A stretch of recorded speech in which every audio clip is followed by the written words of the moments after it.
জীবনে চলার পথে কারেন্টের মতো আমার নামও বিদ্যুৎ।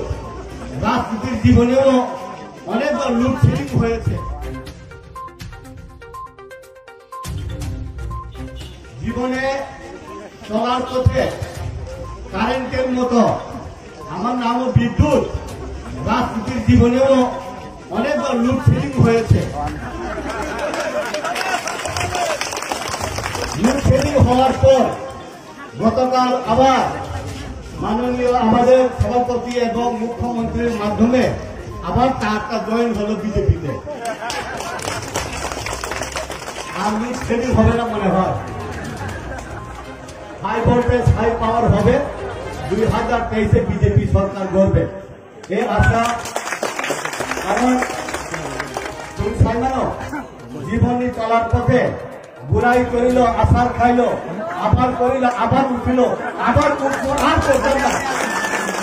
এখন শুধু উঠবো আর দাবি না সরকারটা pass thing for the future.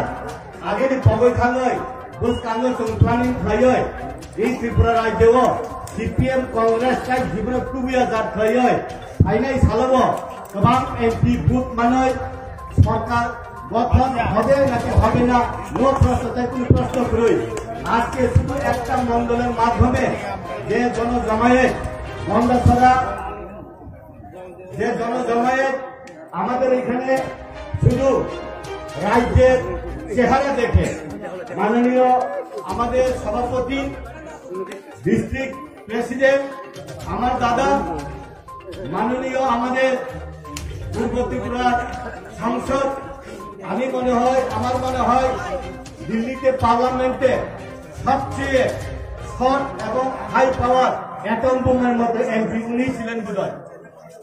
তো এমপি হওয়ার পরে দিল্লিতে প্রথম এডিসিতে 50টা সিট করার জন্য উনি ফাইট করেছেন। কারণ ডাইনামিক লিডারশিপ সাইজে হয় না, কোয়ালিটিতে হয়। লিডারশিপ কোয়ালিটি প্রেজেন্টেশন দিলে লম্বা দরকার নয়, শর্ট টাইমে ম্যাক্সিমাম অ্যাচিভমেন্ট হয়। লাইফটাও এরকম আভারীয় জীবন। Within minimum time maximum achievement. আপনি বাগাইল এই শর্ট টাইম নি বিশিঙ্গ বরফ নি নাই মানে মান মানে মুসলমানে খা কই মানে তঙ্গই মানো।